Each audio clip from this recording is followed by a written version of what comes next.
大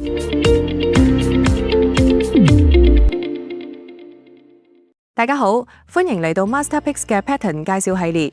今日我哋嚟傾下經典嘅延續形態——上升三角形。上升三角形通常出現喺上升趨勢中間，由一條水平上趨勢線同埋一條逐漸升高嘅下趨勢線組成。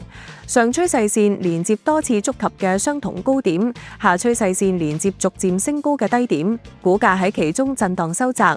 當股價向上突破水平上趨勢線時，就係買入信號，預示上升趨勢延續。最少預期漲幅可以大致計算為三角形最寬處嘅高度向突破方向投影嘅距離。而家俾我哋喺 MasterPicks 內實操睇下。呢一次我哋以港股0700騰訊為例，喺技術指標功能中點擊上升三角形態之後，可以睇到其喺2025年7月至8月嘅日 K 線圖呈現出經典嘅上升三角形態。7月底形成水平阻力560蚊左右，7月底到8月初股價喺水平上趨勢線多次觸頂560同逐漸上升嘅下趨勢線間震盪。8月13號股價放量大漲向上，突破560後開啟上行趨勢。我哋再喺圖表中畫出三角形最寬處嘅高度，並計算出最細預期漲幅。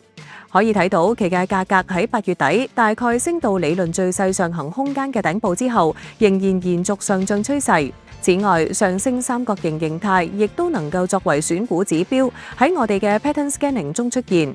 點擊 Pattern Scanning，選擇上升三角形，系統默認篩選出市場裏近25日出現過呢一個形態嘅所有股票列表，同樣亦都可以自行調整呢一個時間區間嘅長短。快來體驗 MasterPicks 嘅技術指標同 Pattern Scanning 功能，鎖定我哋嘅頻道。